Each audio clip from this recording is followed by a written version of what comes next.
So the marathon continues. The race continues. The need to breathe continues. And the reason is because you continue to fight. Let me thank you. Let me applaud you. Let me just be excited for knowing that you had the strength to do this.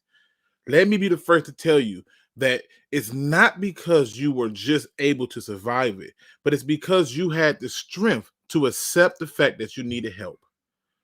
If you're one of those people who are still having a hard time trying to find the courage to get help, don't force it. Don't make this more difficult. Simply make a simple phone call. You don't even have to give them your name. You can be anonymous. Simply dial 1-800-273-8255 and contact the National Suicide Prevention Lifeline. If you're a person who has had to deal with the loss of someone, okay, and you're not sure what to do, you too can contact that line. And if you are a person who's not sure what else to do, then feel free to reach out to me and let's have a conversation. I am more than willing to go through this battle with you. All I'm asking is this. Make the phone call. If not to save yourself, but to save your life on top of those who love you.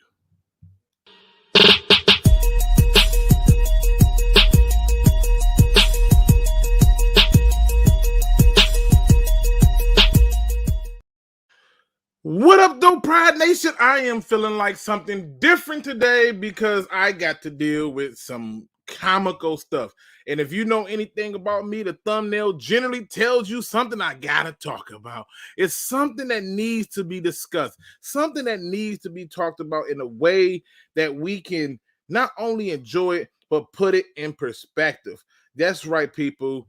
We got a lot to cover today. All right. I'm also going to touch on some things. In case you were wondering, I'm going to be touching on the hypocrisy that is one local media and the fan base. You never seem to amaze me. I'm going to be talking about Jared Goff. I'm going to be talking about the head coach and a host of other things. So stay tuned. Don't go nowhere. Let's see who's in the building with me today. Looney Tune, Chrome is in the building. Dan is in the building. One Funky Lion fans in the building. Kyle Webb, D. Williams, Midwest Lion, Big West Kevin. We got Lions leading the building. To all the people that's in here, please make sure you hit that like, that thumbs up button for me. I appreciate it 100%. And everybody else who's joining in, man, let's get ready to have some fun. Let's get ready to have some serious fun. Now, let's get right into this one right here. I don't know if y'all seen this, but that's a picture of one Tyrell Pryor. And Tyrell Pryor apparently is he's still watching football. And he has a slough of things to say. Now, let me be clear. This story comes from Fox News. This is not me. This is the exact words and some things that they noticed. I was trying to bring it up on the screen, but I don't know. It's not working. I don't know what the hell going on. It is what it is, but it's not working. We signed a kicker. Did we? Okay, let me backpedal. I gotta go check this out. Because if we signed a kicker, I'm feeling good because we need to move on. That kick was so short. I mean, seriously, it says 3 kickers the Detroit Lions could sign. I don't see nothing there. Lions add 2 kickers. They release Ryan Santa. Yes. Kicker Riley Patterson off of New England's practice squad. Good. I don't even care what. As long as he can get me that kick that other guy couldn't, good. Kickers are a dime a dozen, and they should be treated as such. If you're not special or you're not doing something that's so crazy, it is what it is, Luke and technology. But you know I suck at this stuff. Yeah, I'll take that. I'll take the kicker. Listen. I just don't see how it can be worse. I don't see how it can be worse.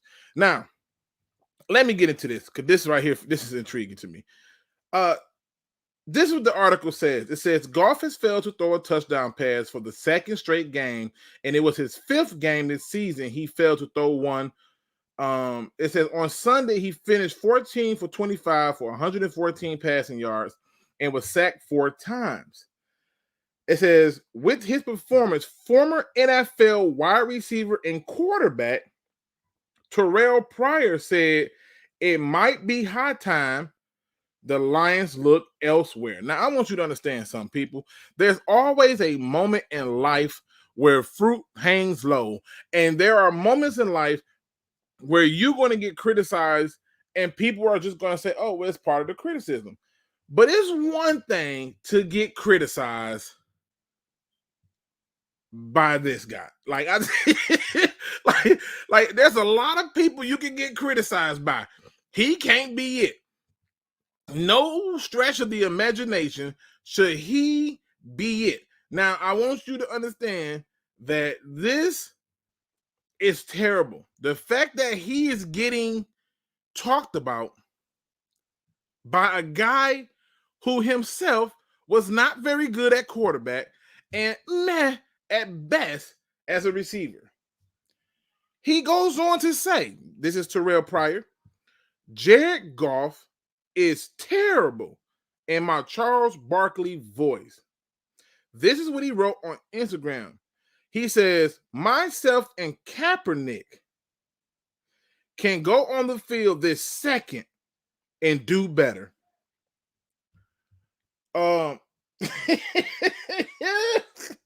Just to kind of put this in context, Colin Kaepernick hasn't taken a snap of football since January 2017. And Pryor, who's played both the wide receiver and quarterback, hasn't taken a snap since 2018. And I have a hard time. I had a hard time arguing against his words. How do you argue against this? So you may be wondering what spurred this on. Well, let's get into it. Let's get into what spurred this on, okay? Because this was the breaking point according to reports. This was the breaking point. All right. I gotta show this. I gotta slow it down, y'all. I gotta make sure I slow this thing down, that we get this thing right. And I gotta make sure that we do this so it can be seen appropriately. All right. Now, this is the play that Tyrell Pryor took issue with. His argument was it's too early in the game for this to happen. His other argument is there's no way possible you don't make this pass. In fact, he puts this all on Jared Goff. First quarter, 1:39 seconds left, 1st and 10, and they dial up a play. And let's just take a look-see here. See, people want to talk about this, he don't have a clean pocket stuff. And they always want to talk about he don't have receivers to throw to.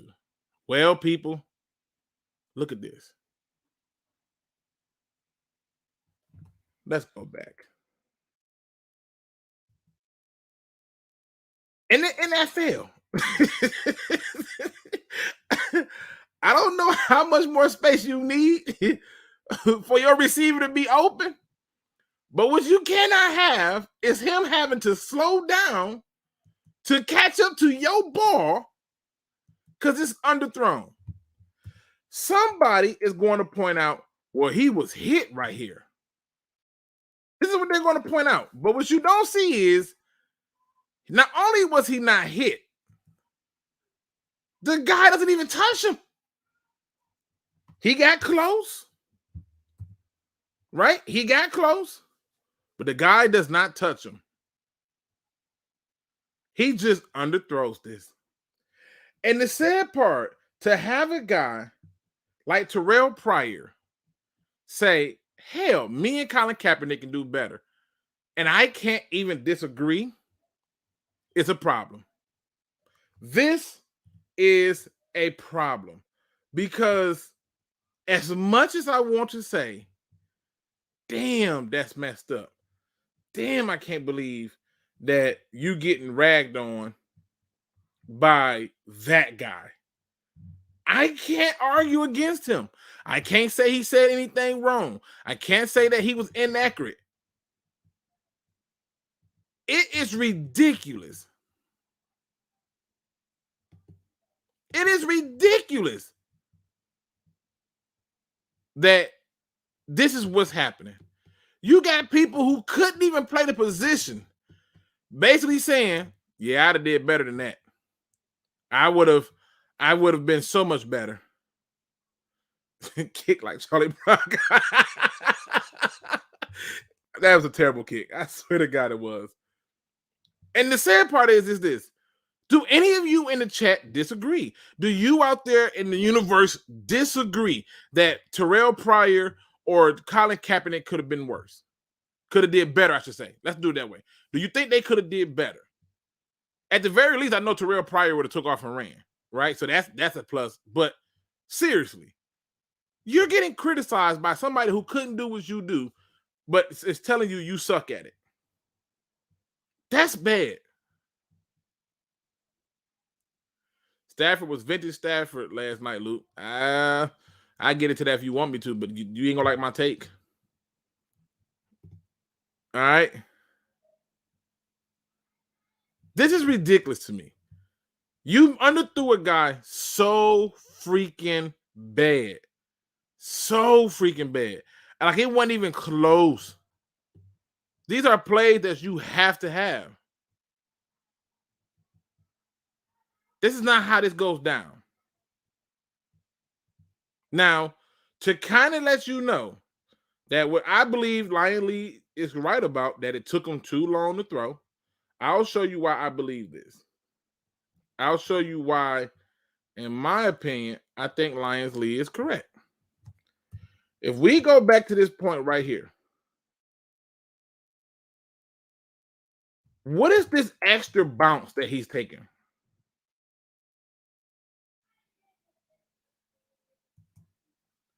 Like, come on, bro. How, coach? Do y'all realize if the ball is right, say here, who? This is Fitzpatrick. He cooked him. And the sad part is everybody's going to look at it and say the following. He still should have caught it. But at that point, that's the receiver making a great play for the quarterback. The problem I'm having is why is he having to slow down when the ball should be throwing him open? Now, this right here is not a pass that's anticipated. I'll show you a pass that's anticipated. This comes from the 49ers-Rams game. This is Jimmy Garoppolo, right? Jimmy freaking Garoppolo, guaranteed to get hurt at the drop of a dime. Watch this. This is an anticipation throw if I ain't never seen one. Y'all didn't see that? Let's try to look at this one more time.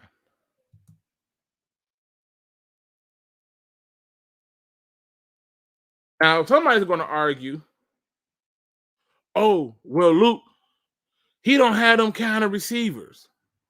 This is what they're going to argue. But what you don't see is the quarterback's gutsiness to put the ball between two defenders in a position where his receiver don't lose no motion. This is the problem. Well, Luke, this is not as big of a throw as what he did. It doesn't matter. He never lost any motion to do this. He put that thing so he can keep running. He threw him open. And that, to me, is where the problem come in at. I'm tired of talking about Jared Goff. I'm tired of talking about the negative side of him. I need him to do something that I can hang my hat on. I need him to show me something. Give me anything. And I'm not getting it. Now, I'm about to go off.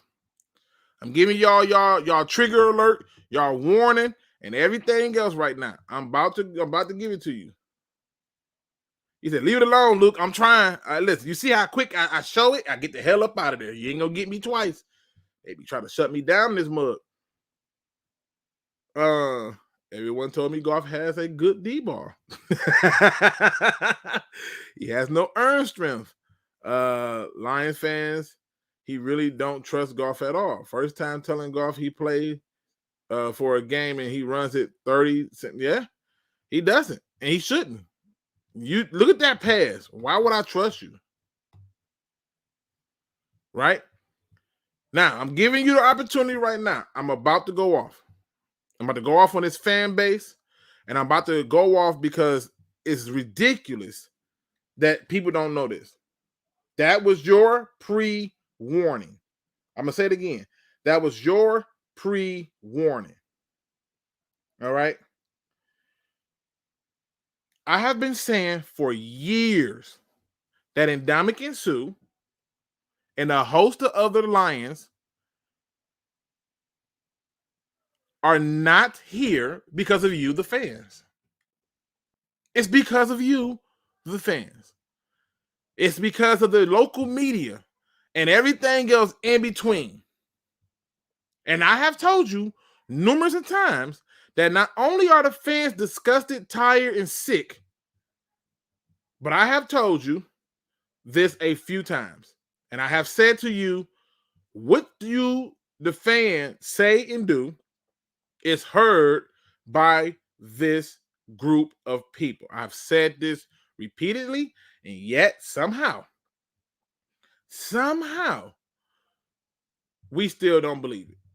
We just, the fat meat ain't greasy enough. Okay? Taylor Decker had to let not only you, the fans, know, but the media know that he is sick of your crap and that he heard every single thing and read and saw every single thing you did. This man goes on to talk to Dave Burkett, okay? And they asked him the question about it, about, the whole Sewell playing left tackle and stuff, because it's so many people in this chat right now who kept talking about trading Taylor Decker. Oh, we can get this for him and let Sewell stay there. And me saying, you finally have a chance for a complete line and you want to break it up. Why would you want to do that? Here's what Taylor Decker had to say about it.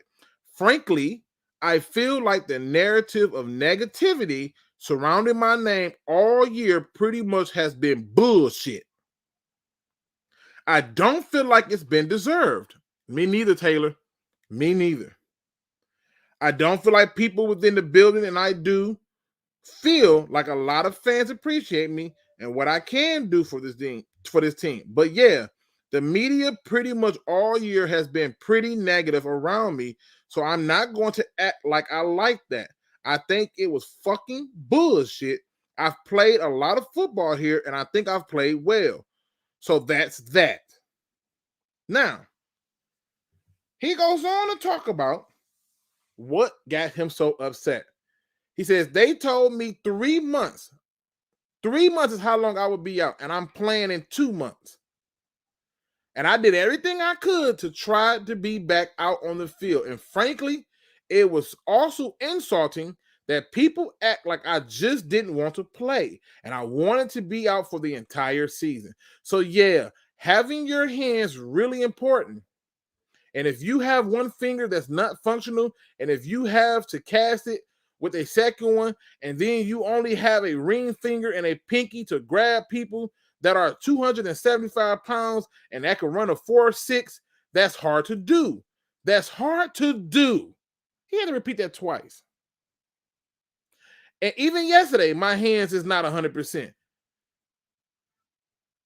But it's tough. You need to be healthy. You can have things that are bothering you to play NFL football, and everybody's banged up. But when it's a legitimate injury, and I'm told the timeline by a surgeon, I'm going to go with that timeline by the surgeon because they are the experts. They're the specialists, and that's what they do. I'm disgusted with you as a fan base. I told y'all they listen. I told you they go on and they find YouTube videos and they listen. I told you they go on, they listen to the radio shows. And the problem that I have with this fan base is the same thing I've been saying since I started this. You're too uninformed. You don't even take the time to just simply understand what the hell we talking about. You don't. You just say the first thing that come along because it sounds good and it worked on Madden. This person needs to go because they didn't get you no fantasy points. And I keep telling you, you're not going to keep players when you're talking a certain way. Why would somebody want to play for you? Lay it on the line. Go out there and give it they all for a fan base and a media front who seemingly and unwarrantedly attacks them. They're starting smear campaigns on the coach already. They're starting smear campaigns on TJ Hockenson already. But you have people who really wanted him traded. Because according to them, well, you know, he's doing so good at left tackle and he sucked at right tackle. It was his first time doing it. The best thing that could have happened to him was his confidence got built up at the left tackle spot. He played really well at the right. But I keep telling y'all, they listen. They're out there finding content and listening. They know what's going on. They know what YouTubers are talking crap about them. And the reason I know this to be true is because I had one of their wives come at me. I've had it happen. I've had players message me like, yo, man, you don't know what the hell you talking about. And me be like, you can come on and tell me what I don't know what the hell I'm talking about then. AKA, here's looking at you, Tavon Wilson. I'm telling you, this fan base has got to stop it. When you hear people doing it, call them and give a different perspective. You have people who are literally calling in on a day-to-day basis talking about what can we get for Taylor Decker. Like we got to answer at right tackle. And if you get rid of Taylor Decker, you still need a right tackle. What sense does it make? You're just too uninformed. Too many of us is playing Madden. Too many of us is playing fantasy football. And too many of us is uninformed. It doesn't make sense.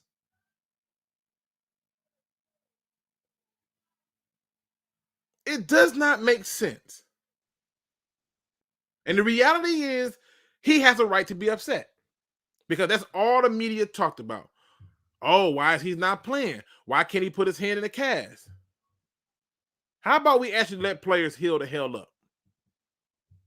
How about that? How about we actually, do things in a way that allow for a player to be with us long-term versus short? This is why they keep getting hurt.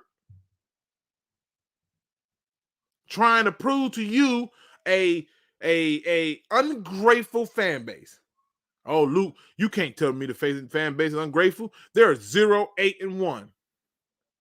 They suck. They've sucked for 40 years of my life. Find another team. It's 32 of them. Pick one. Put them all the names in the hat. Roll your hand around and grab one out. Bing, new team. Problem solved. This is why I don't talk draft right now. Too many loser mentalities, in my opinion.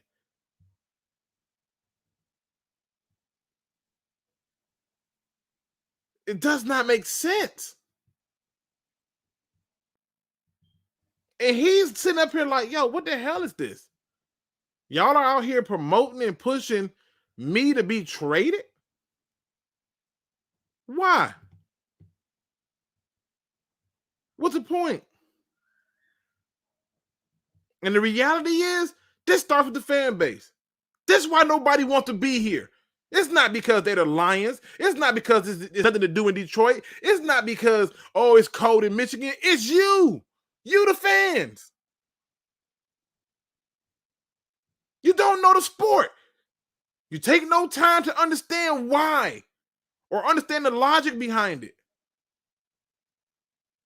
And I'm going to prove it right now. And segue into the whole next topic.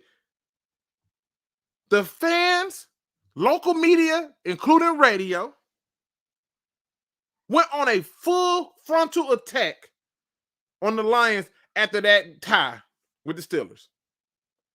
And all they kept saying is how much of a sloppy debacle game it was. Blah, blah, blah. Dan Campbell. Ooh, I mean, that's the best game plan he could come up with. Ooh. This is what they said. This is the fan base. And then here I come, after the game is over, telling you why I was excited for that game. Why I didn't have any problem with that game. Right? Why I was all right with it. And the reason I was okay with it is because that was the best game plan to give you a chance to win. Now, let's put it in context. If you had came out and passed the ball as much as people wanted you to do, let's look at the facts here. You got a guy who's coming back from injury who's been out for a long time playing left tackle. Okay, check. You got a right tackle who's been playing left tackle his whole life, played right tackle for a few snaps in preseason, and then put the left tackle immediately. And guess what? He's now to right tackle. Check.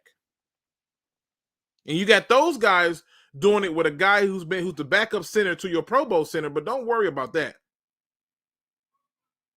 Don't worry about that. That's not the part we're going to look at. Don't worry about that part. It boils down to the other part where now you're going to do all of this against a defense that has TJ Watts. Yeah, that's smart. The best damn game plan he had was to run the ball. It gave you the best chance. But let me show you how the media and uninformed fans look. They literally dumped all on this team for running the ball like that. Dumped on them. Right? Said how much they was hot garbage. Hot garbage. Dumped on them. Okay? They dumped on this. Oh, in all the storylines, he took the play caller from Lynn. There's clearly a problem with Anthony Lynn. Oh, he don't trust Jared Goff. I mean, you only threw the ball 25 times and you ran it 39 times. He don't trust him. And not even 24 hours. The Rams take an L to the 49ers. And how do they do it? With Jimmy Garoppolo throwing the ball 19 times and them running it 42 times. I took out the 2 runs from Jimmy Garoppolo. And you know what I saw from the media and our own damn fans? They praised this crap. And they wasn't praising this because it gave them a better chance at a higher draft pick from the Rams. No. They wasn't praising it because they hate Stafford. No. They were praising it because this is how you win games. Oh. I get it. This is how you win games. But when the Lions did it, they destroyed them. And by the way, they were more efficient at it. Their quarterback didn't run. 39 rushing attempts, 229 yards, 5.9 yards average of rushing, 2 touchdowns. Let's go over here. 44, 156, 3.5 in the touchdown. We praise this. They listen to you. They watch our channels. They listen to the radio. And he heard it. Day in and day out, fans calling in. You think we can get this for him? You think we can trade this? You think we can trade that? Why is there so much damn bias? Where's the energy at? Why is there so much bias? Why are we as a fan base not pushing media to be fair to this team? Oh, let me guess. Because you spent the past 50 years of your life watching a loser. Pick a new team. Go and ask the Cubs how long they waited for a winner. The Eagles, how long they waited for a winner. All these teams waiting on a winner, and you the only one acting like you a scarred lamb out here. Go pick another team. You praise the 49ers for doing exactly what you chastised the Lions for doing. Well, Luke, they got the win. And we would have too if the kicker can make a damn kick. I don't understand it. I don't get it. I don't understand it. You are the problem. You're the problem. You've been the problem, and this is why nobody wants to come here. Nobody. And why do I blame them? Should we even blame them? No. For what? You got a radio personality who thinks he's Jesus. He just says anything and people follow blindly. No one researches anything. They call in and day out with the same ridiculous phone calls. And you get your scattered 2 or 3 who try to defend this, and he basically makes it like they're unintelligent idiots because he has a whole other group of worse idiots telling him he's right. And meanwhile, while all this is happening, the players are listening. The basketball team players are listening. The baseball team players are listening. And whether you know it or not, the football team players are listening.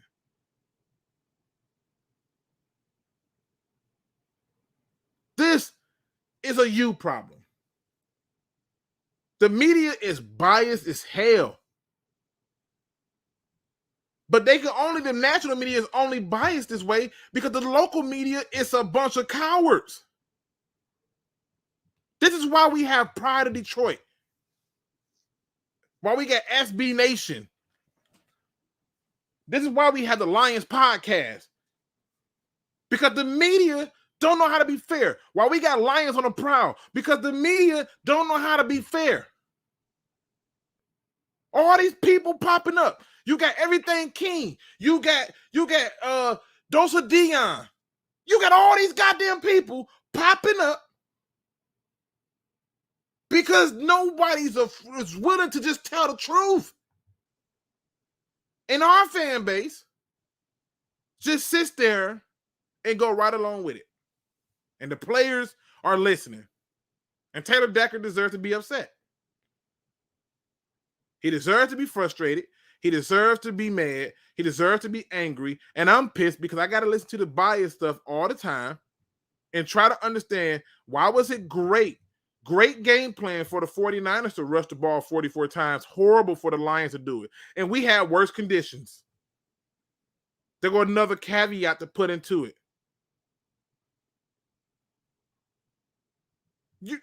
We can't get nobody here because we're losing. We can't get nobody here because players... Nobody wants to deal with you, the fan.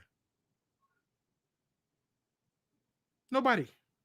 Not even the great Barry Sanders. Not even Megatron. They don't want to keep playing for you. Nobody wants to play for you. So they can sit here and listen to you essentially go off.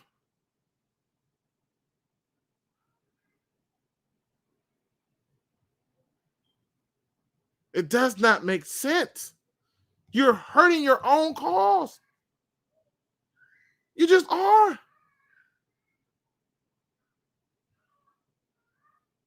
And at some point, you're going to realize it. Because you're not the only franchise who ain't won nothing. You ain't the only franchise who suck. All y'all be talking about, we need to move the team and sell the team. You know how many teams have moved and ain't done nothing? You remember the Houston Oilers? They became the Titans. Well, they went to a Super Bowl. Did they win one? They get more wins. Did they win one? They didn't get to the ultimate goal. Okay. Go to look at the sports history. Look at the sports history of teams who's been moved and what they did. Nothing. You remember the Seattle Supersonics? They moved, became the Oklahoma Thunder. They made it to the finals. They won this. You have to be willing to go through the storm to know where you come to appreciate the win. I keep seeing this vision in my head of Kobe Bryant trying not to wake his baby up, fist pumping, trying to find somebody to take this baby so he can go and celebrate that the Eagles finally won a damn Super Bowl. And they've had all the talent from a Reggie White to a Donovan McNabb to Tyrell Lawrence, you name it. Hall of Fame Brian Dawkins. And they have not won anything. But guess what? You keep on going along with the status quo and letting people just say on, and agreeing with them. Everybody want to promote boycotting the Lions games and stuff. Boycott the radio stations. Boycott them.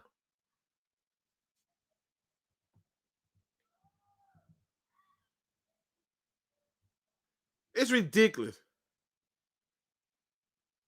And that's 100% true, Shade. Players talk to other players. They're giving them a report on you. They're telling them what's going on here. Our local media chews them up and then praise the team for doing the exact same thing. Our guy threw the ball 25 times because of overtime. This guy threw the ball 19 times. The difference is he hit his targets. Well, Luke, we ain't got those receivers, Luke. Our receivers are open. Stop talking about the receivers. They open.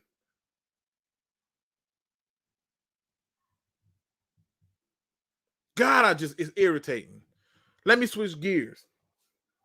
Let me switch gears a little bit because my irritation is too strong right now. Okay? It's too strong. I do not understand it. I don't get it. I'm genuinely confused by all of this. And Taylor Decker should be upset. Taylor Decker should be pissed off. Taylor Decker should be frustrated. Taylor Decker should be upset. He should. He should. He should be upset. He should be outraged. Now, let's switch it over. I saw a question that I think was a very good question that came up on Woodward Sports. So shout out to them for this question. I think it's a very good one. Which was, is Dan Campbell a better play caller than Anthony Lynn? And in the short, the answer is he doesn't have to be. I don't need to know if he's a better play caller. What he has to do is understand if the game plan that has been created by the offense and defensive coordinator makes sense for the current game. He needs to manage the game. Very similar to what the manager do for a baseball game.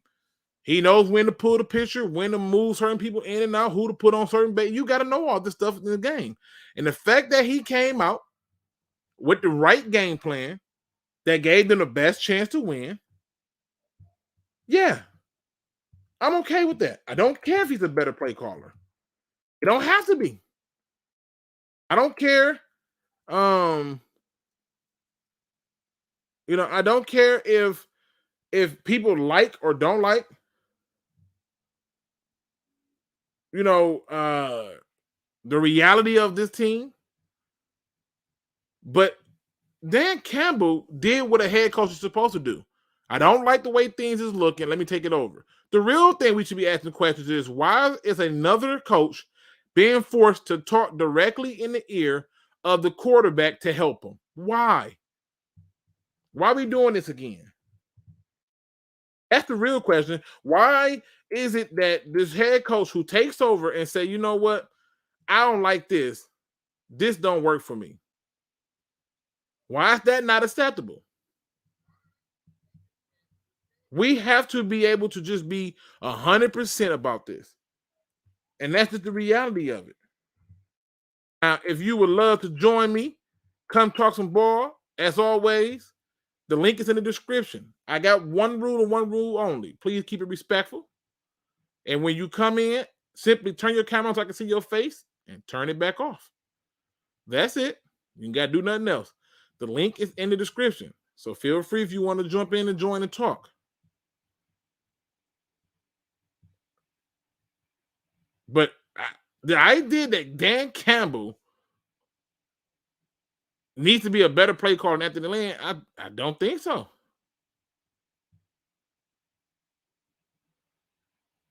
Now, Joey 2 times said he was somewhat worse than Anthony Lynn. Based on what? His play calling was worse. Based on what? That was the right game plan. It just was. With the game plan right, that's what I look for. Like, seriously, if the game plan was right, we good. The rest don't matter. It's just you got to have the right game plan. And to me, he had the right game plan.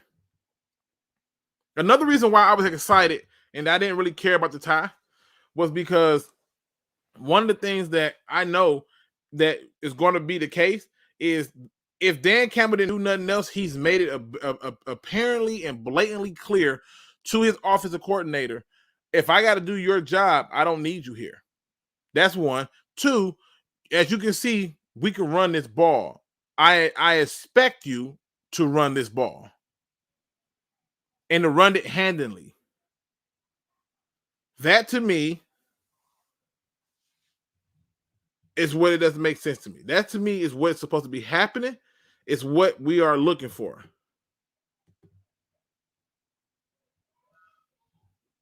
But the game plan was exactly what we needed to win. That game would have been 10 times worse if we passed. And how do I know? Because when they was calling their blitzes, it confused the hell out of me, and I know it confused them because they got home. But the question is, how many of those was Jared Goff fault? I counted 2 of those sacks that he out of the 4, to my recollection, as his fault. I'm gonna see if I can find one of them, but I'm pretty sure that's his fault. I'm pretty sure.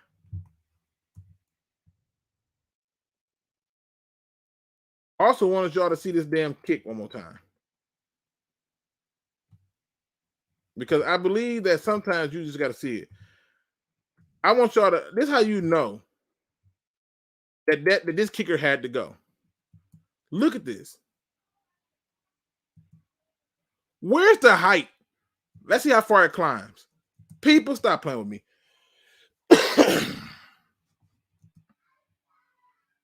Not only did he miss it, it's wide right.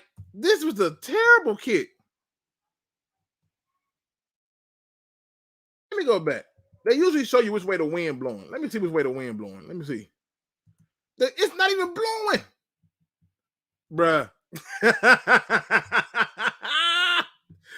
This dude, I'm so glad he gone. What the hell? Let me get back. Let me get back. Hold on. Let me go back. Let's get to, I want to say, was it here that he got the sack on? No, we got to get back a little bit more. Yeah, we got to get back a little bit more. All right, so watch this. He comes straight up and stare that guy down. This is exactly how they treated him. And the receiver knew he had to be ready to look for it. Look at this guy. He's looking at him the whole time. Everybody else is gone. That's a shame. They have had to dumb this playbook down for Jared Goff. I'm just disgusted. I really am. I'm disgusted. And it's because of stuff like this. Like, come on, man. Let me see, right? Is this the sack? Let me see. Hold on, wait. Yeah, this the sack. So this is another one of the plays where I just look at it and I'm like, yo, for real? What was the plan here, people? This is why the best chance to win was to run. Look at this.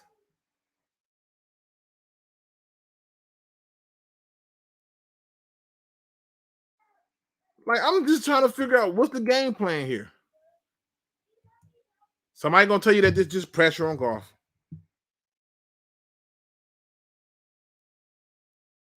I'm going to show you another play that I thought was trash, because I want people to understand that this did not happen. They call a pass interference on Amani Oruwariye that I thought was trash. I think that might be the first quarter, so let me go back further. Yeah, right here. This, people, is not pass interference. I'm going to tell you why. He literally, at best, is face guarding, but we don't even call that no more, right? And I'm going to tell you why this is garbage. What did he impede? He never impeded anything. Oh, he ran into... No, he didn't. The guy stopped to catch the ball in front of him, and because the ball landed in his hand, they threw a flag. That was weak. I'm not with it. I'm not with it. And meanwhile, there's another thing. Tell me when y'all see Jared Goff do this. This is the Jacksonville versus the Colts. This is Trevor Lawrence, a rookie. I could have showed you some plays from every rookie this week, but I just chose to show this one. Show me when Jared Goff does this. Just watch this. Look at the pressure. Look at the pressure. You're going to say, ain't no pressure, Luke. I guarantee you, some Jared Goff apologist is going to come in here and say this is no pressure. Watch this. He knew to climb the pocket. My man's is right there. Ain't that how Mystical said it? My man's right there. Look at this. Same thing, the poise. To still get it in there. And I want you to also understand the pass. Look at this right here. Who is the nearest defender? It's 3rd and 12. He could have easily took this stuff underneath. He went for the first. When Jared Goff doing this? Y'all don't be want to hear it. All right, I see we got somebody in the building. Let me get him in here. My man, SpeakEZ. You in the building, man? Yes, my bad. I'm like multitasking. Bruh, listen, I know when you're a busy man. I ain't, we ain't gonna make it we ain't gonna make no big deal about it. What's going on, bro? No, man, I miss you, bro. Man, you know what? I was just thinking the same thing, dog. Like, I put the message in the chat, bro. I was like, hey, how y'all all doing? like, just genuinely want to know everybody all right. You feel me? I feel you. Now, listen, easy. I see you finna get ready to go live. Also, I want to put that out there, people. He will be going live with my man Corey Woods, right? Yeah, Corey Woods and Morgan Cannon from Pride of Detroit. And that's at what time you say? 7:15, right? Yep. I said 7, but I always put like 15 minutes just in case. People. You know what I'm saying? This is true. Let me ask you a question, man, because I thought there was a good question that was asked from Woodward Sports about, is Dan Campbell a better play caller than Anthony Lynn? What is your thoughts on it? Yeah, I think so. I mean, I'm sad saying it, but I think so. Like, and I get that part of this, maybe part of the reason the game went that way is because Jared Goff was hurt. But how long have you and I and almost everybody been saying keep the ball out of Jared Goff's hands, especially in this or just run the damn football? You know what I'm saying? I mean, it gives you the best chance to play. And in fact, when you look at the games where they actually kept the ball out of his hands and ran it, you would notice immediately that when they did that, they had more success. There was parts of this game where they were calling play action and they were biting. Like, the defense was biting. And I'm like, oh, snap. Damn, they really bought into it.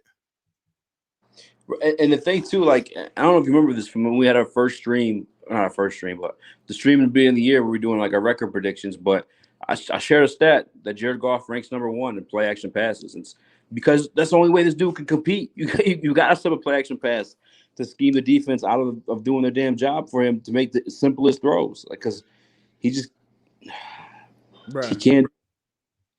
Bruh, I gotta show it again, because to me, it's a play that I am still trying to wrap my head around. You too. Right? Like, I'm still trying to wrap my head around this play. Okay? Here you are after getting the interception. Okay? You get the interception after a bad pass from Mason Rudolph. You get the play action. You actually got a few people to come up a little bit. Oh, and man. you missed this? Yep. He had to slow down. Dude. Try and catch what would have been a touchdown pass. This was everything you want.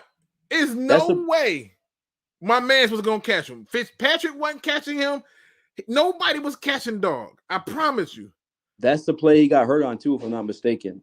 Bruh, he had to come to – man, I don't – listen. Well, hey. And then you have people like, why not take him out? Why? The game plan, we didn't need him. Well, where was Josh Reynolds? He wasn't – the game plan to pass the ball is a mistake. When you do this, you're playing into the hand of the Steelers. How you not make this throw, though, is beyond me. And the thing, too, is like if it is indeed the play that he hurt himself on, he's so weak. I'm trying to be respectful, Luke. I swear to God I am. You know I'm crazy, but I'm trying to be respectful. He's so damn weak. He strained and injured himself trying to make the throw he couldn't even make. Exactly. And this is the stuff that I look at and I'm like, but you got to hit this. There's no way. This should be on a rope because let's be honest. Look, this right here is technically a clean pocket. He doesn't do nothing to manipulate the pocket. And you can see the ball was already out before they even touched him.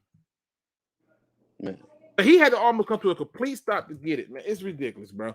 It's ridiculous. Let me ask you this other question, too, because I've been thinking about this, too. Is Taylor Decker justified in being upset with the fans and the media's need to want to trade him? I think he was one of the people that was on that train for trading him as well, right? No, I wasn't on a trade Taylor Decker. I'd rather keep him unless the offer was good enough. Okay. You know, I'd rather keep Taylor Decker, but it's tough because like I understand where he's coming from, but I had to talk with Braylon today actually about it, and Braylon kind of the way he put it up to me was like, it don't matter, So what matters at the end of the day is what you do on the field. You can't let that noise bother you, and ultimately that's true. You know what I'm saying? That is what it is at the end of the day. But I can understand him being upset because here's a guy in Penei Sewell who couldn't even beat him out in camp. You know what I'm saying? Like he's seen Penei in action. He'd been next to Penei. Not only that, he's been here in Detroit. Earned himself a hefty second contract, playing well. So I understand why he's upset. But so he's injured, he can't do nothing about it. So people talking about it, and if it's true what he said, people are actually coming up to him and asking him. You know what I'm saying? And he's still frustrated being through injured and everything else. I can see that bothering you. Hell yeah. I mean, he's human at the end of the day, but at the end of the day, what matters is him and what he puts on the field. He shouldn't have to worry about all that other shit. My man, Coach Mike Jones. Who? Mike Jones. Who? My man's in the building. What up, though, Mike? Hey, what's going on, Luke? How you feeling, man? Man, listen, it's just good to hear your voice, man. That's what's up. That's what's up. SpeakEZ. What's good? What up, man? What's up, man? How'd you guys end your season this year? Not good. I'm just gonna keep it. I'm gonna keep it 100. We didn't bounce back. Yeah. It was a new defense. New defensive scheme. It didn't go too good, but it's all good. Listen, I'm gonna have you come in hot because I think this is a very good question from Crimson Shadow. Put a percentage on it. How much of what's holding this team back is Jared Goff versus Anthony Lynn? Ooh. That's a damn good question. Ooh. You know what? I got to say it's 50-50, man. Just because Campbell took over play calling, and you know what? He went with bully ball, right? As he should have. Yeah, he took all the pretty stuff away. We're going bully ball. We're lining up unbalanced with a blocking tight end, one receiver split out wide, a fullback, and a running back, and we're playing bully ball. And, Anthony Lynn, I feel like he should have seen that. He should have diagnosed his receivers, his quarterback, and been like, you know what? We need to go with heavier formations and big formations. Side note, Jared Goff is a bum. And you know what? And I'm the first person that admits, you know what? I was wrong. I was wrong in my positive talk of Jared Goff and his accomplishments. He's a bum. Like I was like, wow, he's really a bum. You know what I'm saying? Like he can't make throws. He throws late over the middle. Like you got to stop throwing late over the middle in like high school. You know what I'm saying? Right. And him not seeing receivers, him taking too long to go through his progression, like, man, that just frustrates me, man. Because your progression when you are a quarterback at NFL level, 1.8 seconds, you got to know whether your first receiver is open or not. 2.2 seconds, you got to know whether your second receiver is open or not. 2.6 seconds, you got to know if your third receiver is open or not. And his progression is just too damn slow. Yeah. This play right here just kind of bothered me. And I'm going to show you why. Swift got a little happy feet. If he stays behind this blocker, that's a first. Right. I don't know why he cuts this back. Because he didn't set up his blocks. You got to get a little bit more space in between you and your blockers. The blocks is set up right here. Yeah, no, I'm talking about Swift. It's just he just a tad too close where he don't get that running back vision on it. And then look right here. Sewell is ready to go find somebody. Right. He cuts it back. And all the protection over here. So Swift, come on, buddy. This play's on you. He said, "Come on, buddy. This play's on you. You didn't have to cut it back. I'm just putting it out there. Let me ask you another question. I actually enjoyed that play. Let me ask you another question, Mike, because I want to make sure I hit on some key points. And this is for both of y'all, but I'm starting with you, Mike. Why was it a bad thing when the Lions ran the ball 39 times for 229, but it was great when the 49ers did it for 44 times, 156? Why was there the bias in this? Why was there all of this negativity? Because we the Lions, it's Detroit, and everybody want to find a reason to hate. And the Lion fans, admittedly, are the worst at it. They're the worst at hating on their own team. And if they can do it, then media can do it. And that's just what it is, man. It's just there's no positive vibes coming from the fans, like they didn't expect a debacle. You know what I'm saying? When you trade Stafford, Jones, Galladay, you know what I'm saying? Agnew over in Jacksonville balling. You know what I'm saying? Right. Well, you know the latest thing that they're talking about, right? Is they're saying that fans need to pump the brakes on TJ Hockenson, that he's not as good as people making him out to be. He's not even close to George Kittle. He's nothing like a Travis Kelce. He's not even a real legitimate top tight end in this league and stuff. This is what the new talk is. I heard that this morning. Channel surfing on my radio because I want to hear like music and and I heard him say, yeah, TJ Hockenson pumped the brakes. That came from TJ Lang talking on 97.1 The Ticket, and that's a new talk. But let's get to you on this one, Ease, because I'm going to use this to segue into both these questions. Why was it bad for the Lions to run the ball like that, but it was okay, and it was a brilliant game plan for the 49ers to do it? I mean, it's just Mike hit the nail on the head. Yeah, I want to say maybe because the 49ers are a little bit more successful with it in the scoring aspect. You know what I'm saying? And they are a bit more creative when doing it, so it looks a lot sexier. But in reality, it really is just the hate. But I don't think about. I mean, the 49ers do mix it up when they do it, though. I ain't gonna lie. Like having Deebo Samuel come out of the backfield and switch it up a little bit. I mean, maybe that's part of it, but ultimately, I still believe that a lot of it has to do with the fact that we're the Detroit Lions. Yeah. Wheezy D313 said, "Did y'all talk about same old Stafford yet? He's not a Lion. What am I talking about? A guy that's not a Lion? That's for you to move on from.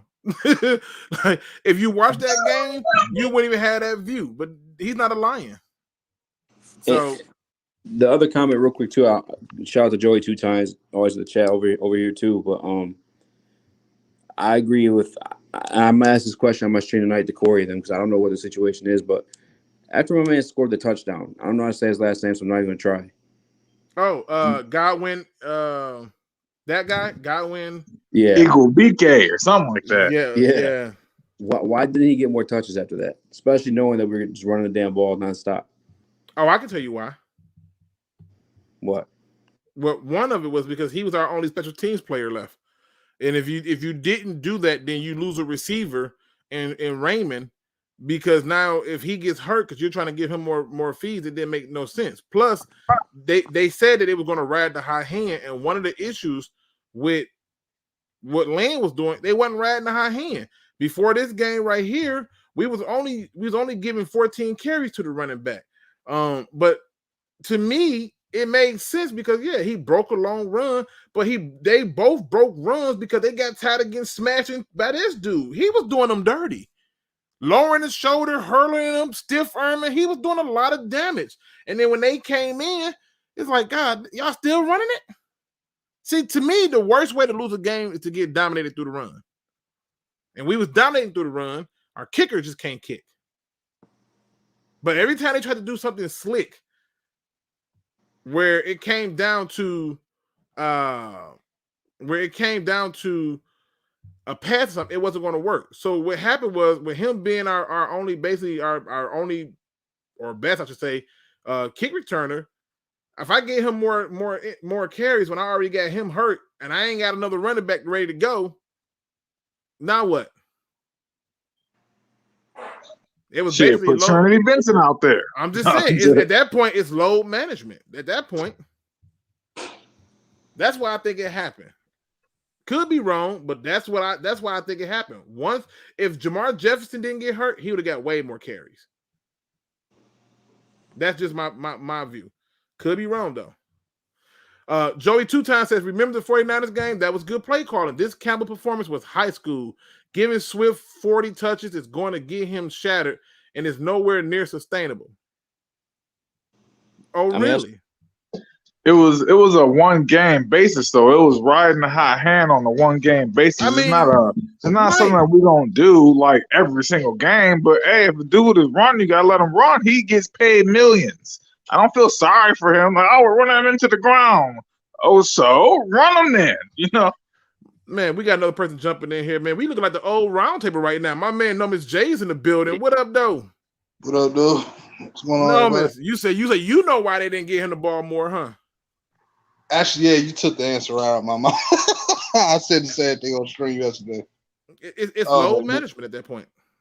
Yeah, and the thing is, it sucked that Jamar Jefferson got hurt, because I'm like, I know they was going to give him extra carries later on in the game, and the way they was using Swift, it's like they were trying to have him wear down the defense so somebody else could do the finish. Yeah, that Jamar Jefferson touchdown gave me so much life. Like, I don't even think y'all understand. Y'all don't even understand. Like, let me just show y'all something. The first thing I want y'all to understand is this. And I had literally, okay, so let's go back one play before. All right, so we're going to go back one play. Oh, come on, go back now. All right. So obviously this was a weird little kick return right here, right? And he got way more than I thought he was gonna get. And I'm like, okay. Now I would love to see him not get tackled by the kicker, but it is what it is, right? And I'm watching this, and I'm like, now run the ball. This is exactly what I said. Run the ball. Now I want y'all to look at this formation to see who went in motion, right?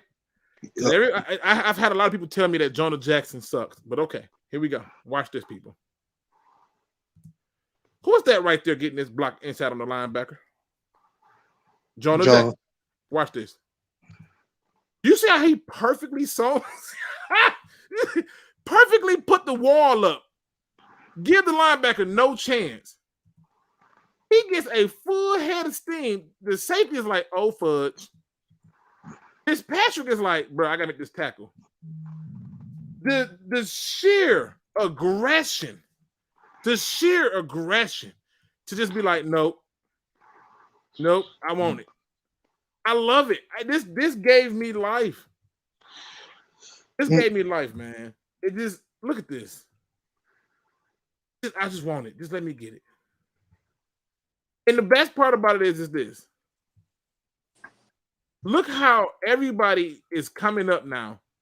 There was nothing they can do. This play was so perfect. I can't wait for him to come back. He gave me life, bro.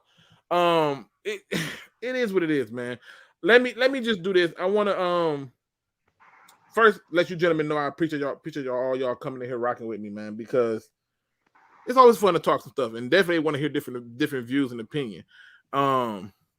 Says, don't tell me Swift gets 33 carries if Jamal is healthy and Jefferson doesn't get hurt. It was brilliantly game planning. It was necessity. Nope, it was game planning. And I'm going to tell you why. It was game planning because he said before the game, and Easy, correct me if I'm right or wrong, this has been reported, correct? He said before the game that he knew that the weather was going to be nasty and that they were going to have to play old school football. Big yikes. Say one more time, I apologize. I said, this is reported. I even heard this on Woodward Sports. I've heard this everywhere. They literally said that Dan Campbell said that he knew that the weather was going to be nasty and that they were going to win. They were going to play old school football. So this was game planning.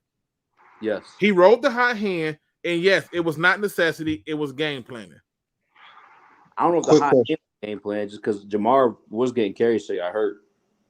But the run of the ball, old school style, that was the game plan all day. It wasn't game planning. It was out of necessity. Joey is correct. He's wrong.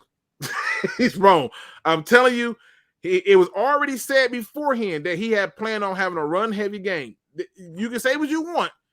It was not out of necessity. Sure. No, the game plan was definitely run the football. I just don't think the plan should have been, DeAndre every single play 40 times. Well, no, that's because he became the only primary option. Like I said, if Wichita never would have got hurt, I guarantee you that they would have gave him Jefferson more carries, but he got hurt. So they had to kind of I really strongly believe they was trying to use Swift to wear the defense down. No, for sure. I'm talking about Godwin, though.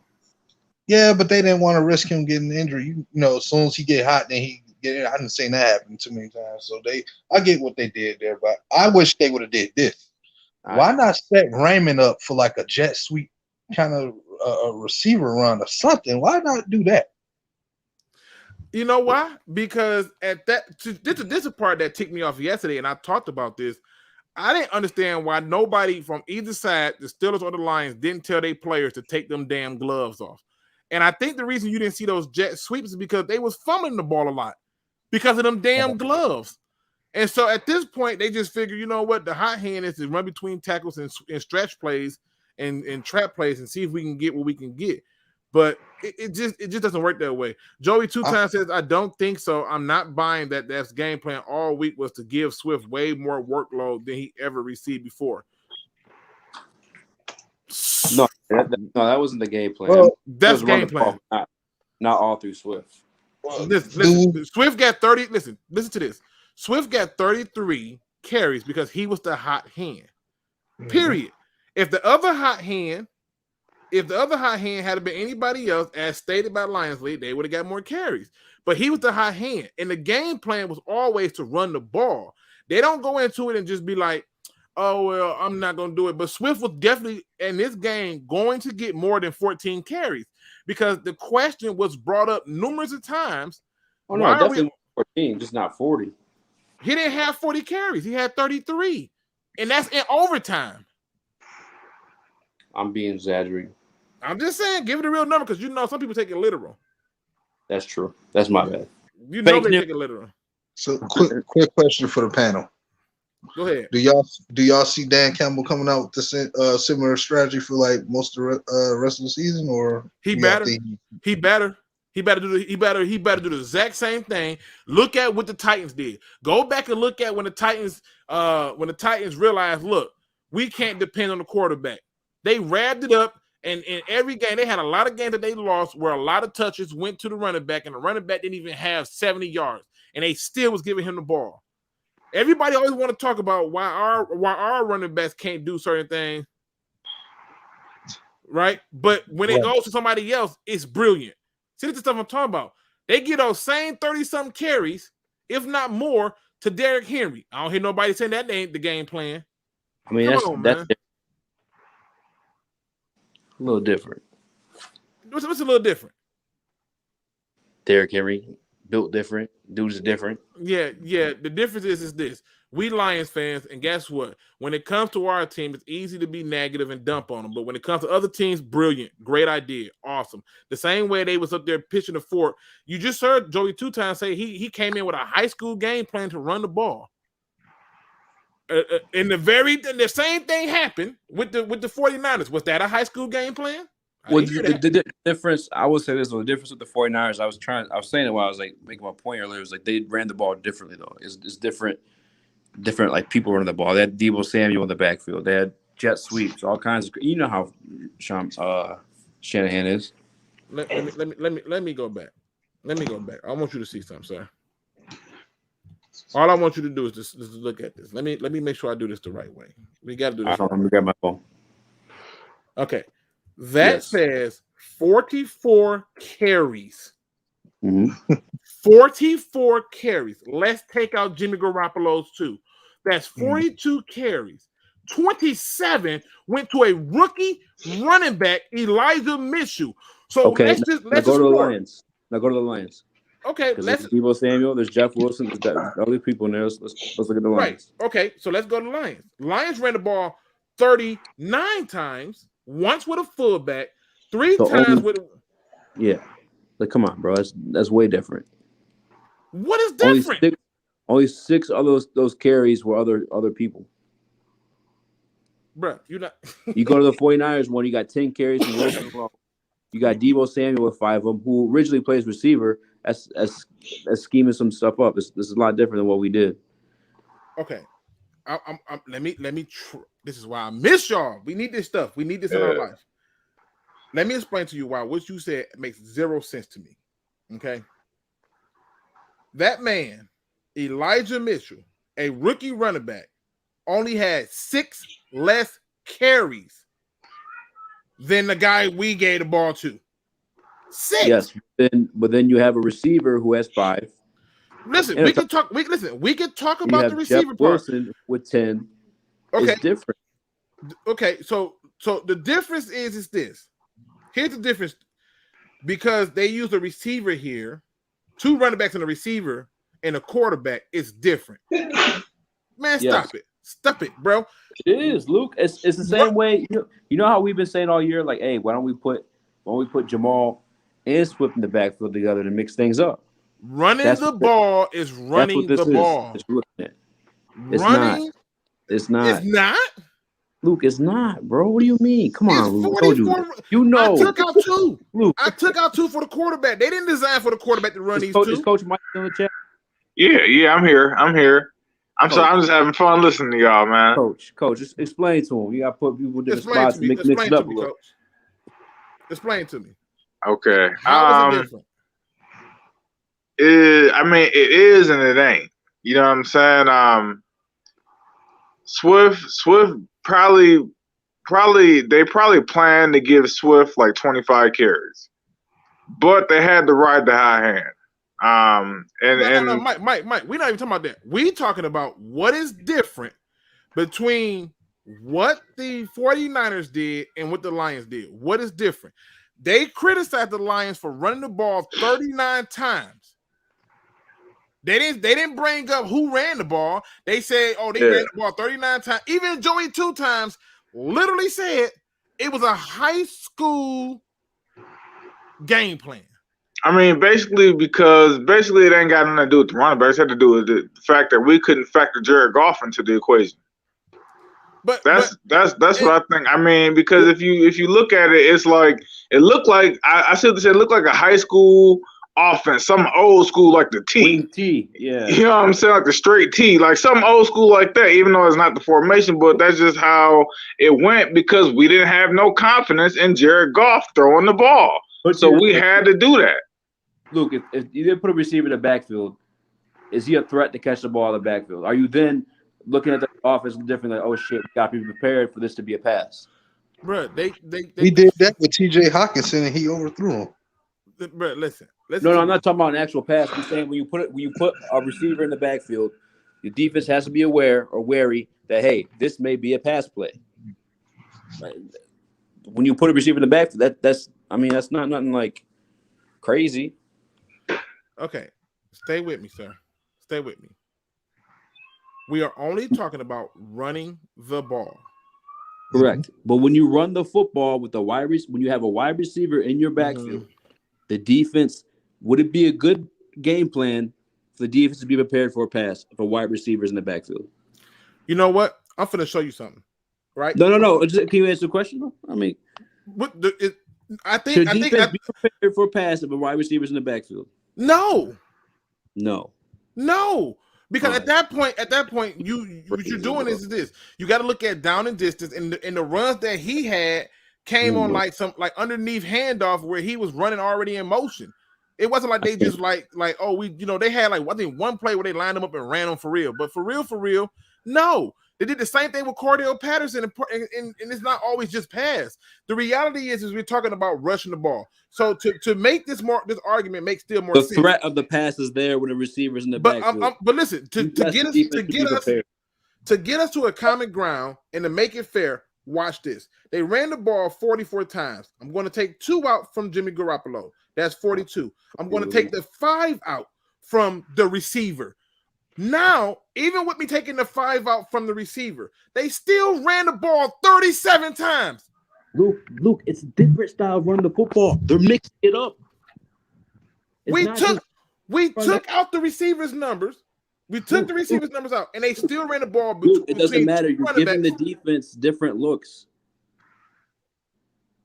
It's just about the formation.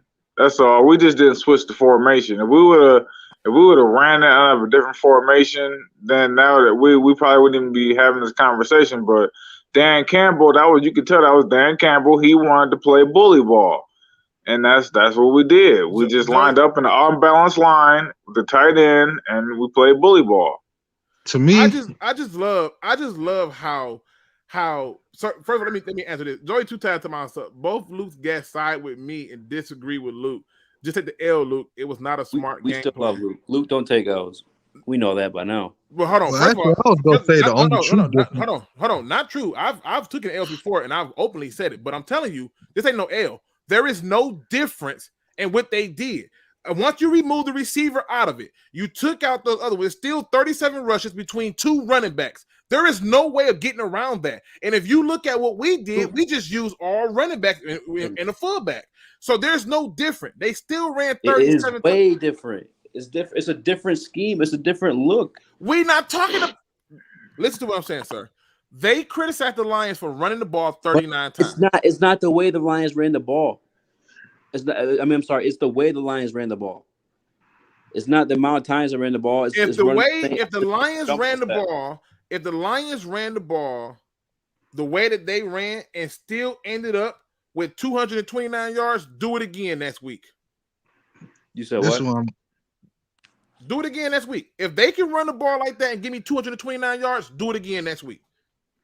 I feel that, Luke. I feel that. The only thing I'll say to me, because Goff can carry it. You know what I'm saying? Like he's no slouch. Clearly, I mean, we really up here talking about a running back getting 33 carries. Oh, that's so much. This is ridiculous. Let me chat. We ain't used to that in Detroit, though, Luke. We're not used to having a bell cow running back. I mean, I guess when Barry touched the ball 30 sometimes, shame on them. What the hell?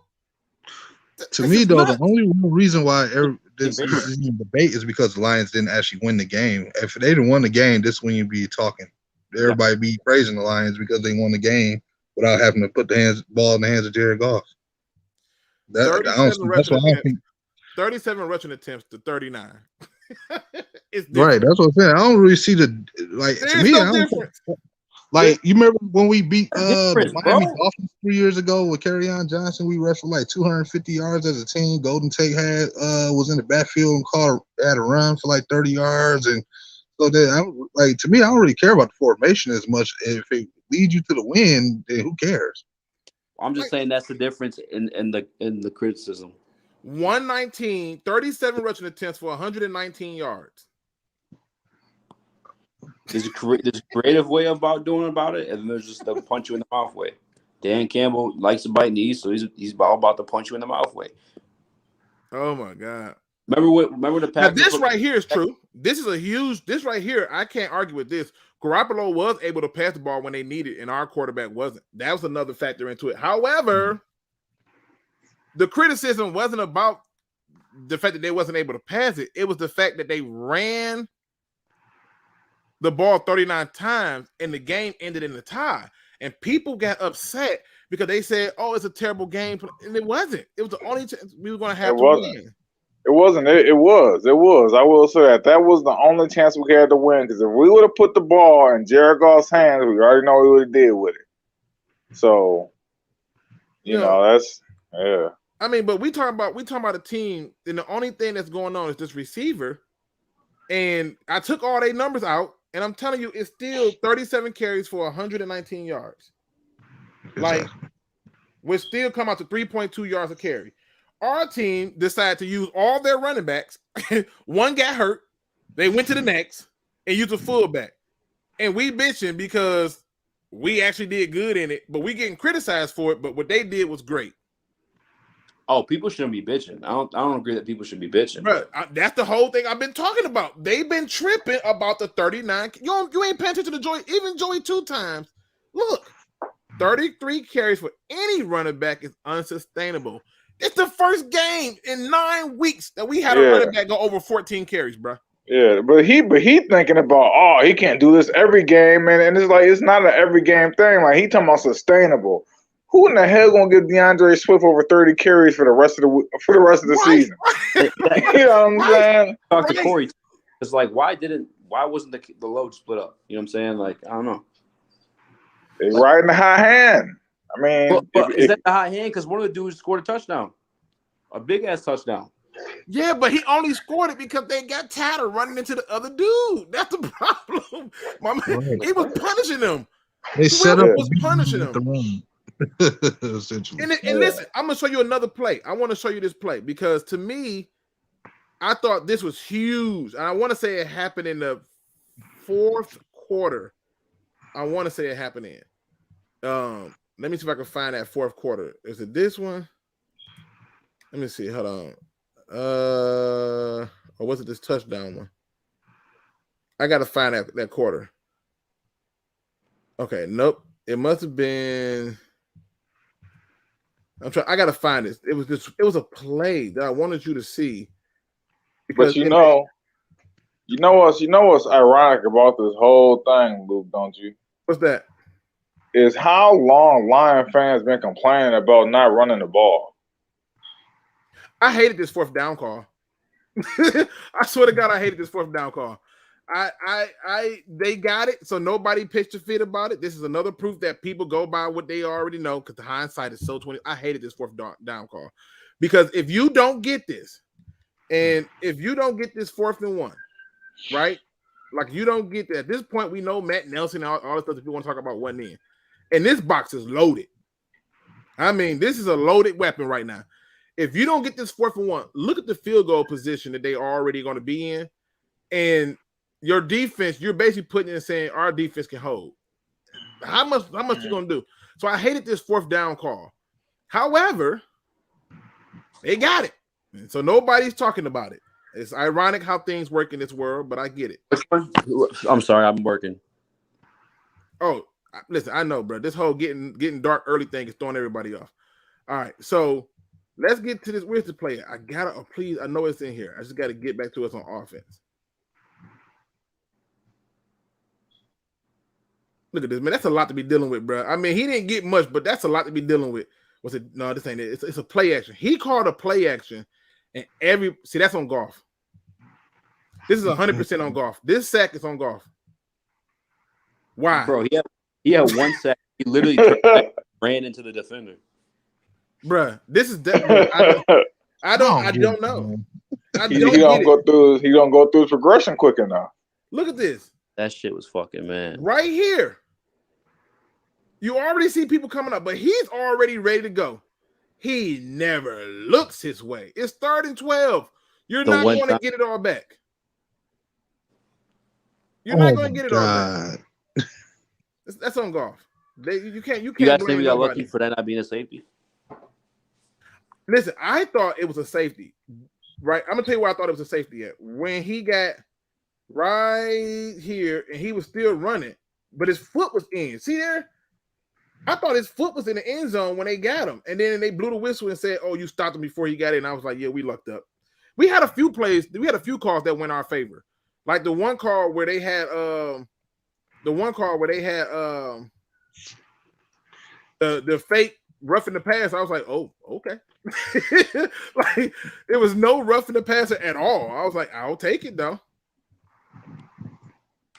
But like he has to get out of his progressions faster. Yeah, Like, he does. He's way too slow at diagnosing the play. Way too slow. Like he had to do it faster. You know who he remind me of? Who? He remind me of how you explained Adrian Peterson. Remember you was like, all right, AP, you're gonna turn around, AP. You gotta catch that ball, AP. You gotta look it in, AP. That's exactly how he's going through his progression. This is the play I wanted y'all to see. No, that I remember that game. Adrian Peterson, you saw the whole thought process of him trying to catch that damn ball, bro. And it just bothered me. But this play right here, look at this. Watch what happened because they was running the ball like that. Watch how they all just came up. Look, everybody came up as soon as they saw this. This is what 33 carries to Swift do. This is what it do. Like, this is y'all don't understand. Look at this. Everybody came up. Look, bro, look at this. I want y'all to look at this. How many people is in the box because they like this run got to get stopped? Let's count. 1, 2, 3, 4, 5, 6. I'm putting them in there too. 7, 8, 9. The cornerback, he out here who don't mean matter, but he's definitely looking. 9 people in the box. Look what the player can do. Everybody comes up. Everybody comes. Bro, don't tell me 33 is too much. That's the game plan. Run it and run it again. That's the game plan. Yeah. I like it. I'm with the game plan. We just not used to it in Detroit because we used to seeing that pretty 4 wide receivers and a running back and all of that. We just ain't used to it. That's all. This on Goff too. Jesus. Come on, bro. what,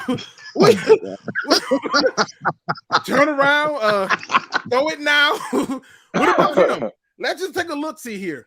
I mean, let's be honest. Again, how many people is up here? 1, 2, 3, 4, 5, 6, 7, 8, 9, 10. They got a 1 high safety. Let's just take a look. See at my man Raymond. You didn't want to hit Raymond? How about that guy there? You didn't want to hit them? How about Amon-Ra St. Brown here? Throw it low and let them go get it. Or just simply throw it out the backfield and let them have a blocker. If you notice, they say, here's the field goal range. Where's you going, Jared? Look at Jared. Go, Jared. Go. Now, I know somebody's going to say, well, Jonah Jackson got beat. How much time you need, Jared? He could have rolled out. Like, he could have. And listen, this is another one of the things that ticked me off. When they threw this flag because it was a holding on Bush up here with TJ Hawkinson. Bush grabbed him. So we know off rip. But this was 100% a face mask. Yeah. But that sack is on him. That's his fault. I'll just put it out there. Overall, man, I was okay with the game. I enjoyed it. I enjoyed the game plan and everything about the game. Now, easy. Again, tell the people you going live today, right? Yes, sir. And I appreciate that too, Luke. About 15 minutes, we'll be live with Detroit Lions beat writer Corey Woods from Woodward Sports and Detroit Lions. Is this still considered a beat writer? Whatever. My man Morgan Cannon, which I love speaking with both those guys, honestly, when it comes to talking Lions and with Morgan, just football in general. Man, listen. So again, he's gonna listen 100%. Yeah, listen. Normus J, Normus J, y'all gotta forgive him at least once a month. He's in the YouTube game, then he's back out. So forgive him. Normus be announcing like, I'm done with YouTube. I'd be like, all right, and I'll see you in 2 weeks. That's how I treat him now. I don't even I don't even attempt to try to even believe it no more. At first I was like, man, I get it, I understand, so right there.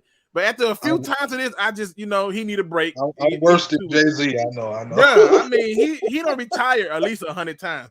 Norman, tell the people how they can find you, bro. Man, y'all can find me on No Miss J. I will be streaming later on this weekend. I mean, on YouTube, man. Right, he retired. Every time I look up, it's a retired game. Right. I came out yesterday on retirement, so yeah. But yeah, I'll be streaming later on this weekend, man. Y'all can also catch me around on Twitter, known as Johnson1, or Instagram, known J10. So peace. To my man, Coach, Mike Jones, tell Mike people how they can find you, man, and what you over there doing, because you over there getting it in with Lions on the Prowl and the rest of the family, bro.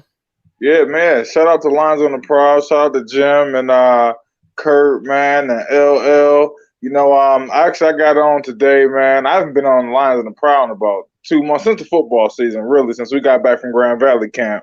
So yeah, man, I'm just getting back into the YouTube thing, man. I'm not really too sure about where my place is, man. I just hope we have more round tables, man, more chats, more discussion, because my vision has been opened up. I see it now more from a player's point of view, from a coach's point of view, and now a spectator and a fan's point of view, man. And now I'm ready to comment. Now y'all not gonna be able to shut me up.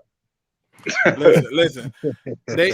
I was on the give him a chance to play, train, and I was done.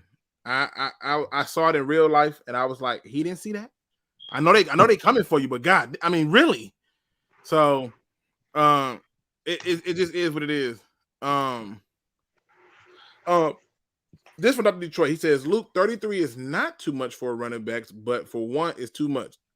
Keep that same energy when they give 33 carries to any other running back. I want to hear you keep that same energy. I don't buy it, Dr. Detroit, and I don't think you do neither. But it is what it is. Also, listen, I'm gonna be listening in Easy. So I'm gonna need you to talk about the Tyrell Pryor comments. I don't know if y'all are familiar with what Tyrell Pryor said about Jared Goff, but he basically called him hot garbage. What were the comments? Oh, you didn't hear about this? I listened to a little bit when I was listening to you in the car when I was eating my lunch. Then let me just go ahead and tell you. Let me just give it to you real quick before we get up out of here, because I think it's messed up. This man had the audacity to go on Instagram and post, I think it might be high time for the Lions to look elsewhere. Jared Goff is terrible in my Charles Barkley voice. It says myself and Kaepernick can go on with field this second and do better. Bruh. You got this man who was not a good quarterback letting you know, I know bad quarterbacks. I was one of them. You're terrible. You're terrible. Bruh. Dude. You know what made that pass too so bad? I just thought about it. Remember David Blau's first game on Thanksgiving? He threw the same pass on third down to Galladay. Well, listen, when you throwing the ball away on fourth and on fourth down, I don't know what to tell you, bro. I don't know what to tell you. Y'all know me, people. Thank y'all for rocking with me. Thank you, Number J, for coming in, rocking with me. Thanks, Coach, for coming in. Easy. Make sure y'all go over there and check out Easy. Everybody in here, channel is still linked in my description. It's linked on every video. I never take them off. I link them and keep going. I think support is not measured by if I like you or not or anything like that. It's measured by the fact that we should always stick together, and that's my reality. But my man Easy going on at 7:15 to talk some football, so y'all make sure y'all check that out. Around 8:30, I'll have a 15-minute segment on Man Hour, talking just general football in general, where if you won't hear draft talk, I might be talking draft today. Who knows? But that's just that. But definitely go check my man SpeakEZ out.